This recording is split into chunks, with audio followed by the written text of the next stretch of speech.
विद्यार्थी आणि त्यांच्यासोबत उपस्थित असलेले पालक आज या ठिकाणी CCIL व सेवासेवी फाउंडेशन यांच्या संयुक्त विद्यमानं सायकल वाटपाचा हा कार्यक्रम संपन्न होत आहे। असं म्हणतात की देणाऱ्याने देत जावे, घेणाऱ्याने घेत जावे, घेणाऱ्याने घेता घेता देणाऱ्याचे हातही घ्यावे।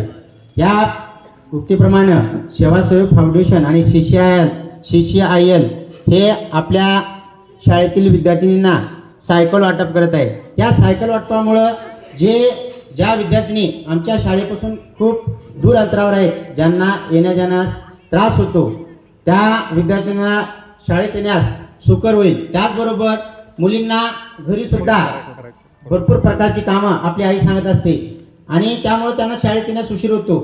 तो उशीर होणार नाही आणि त्यांचा येण्याचा वेळ वाचेल आणि तो वेळ अभ्यासासाठी सत्कारणी लागेल। त्याचबरोबर या सायकलच्या उपयोगामुळे त्यांचा एक प्रकारचा चांगला व्यायाम आणि उंची वाढण्यास सुद्धा मदत होईल।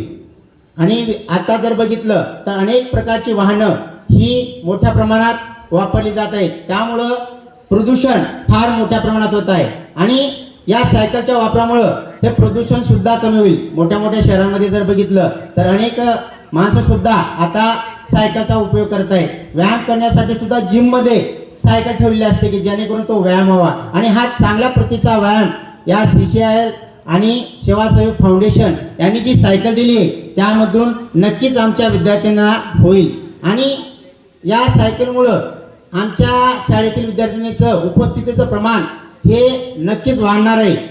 त्याचबरोबर ही सायकल देत असताना या जिल्ह्याचे समन्वयक विनोदजी सुरोशे सर यांनी आमच्या कळंब तालुक्याचा सुद्धा विचार केला।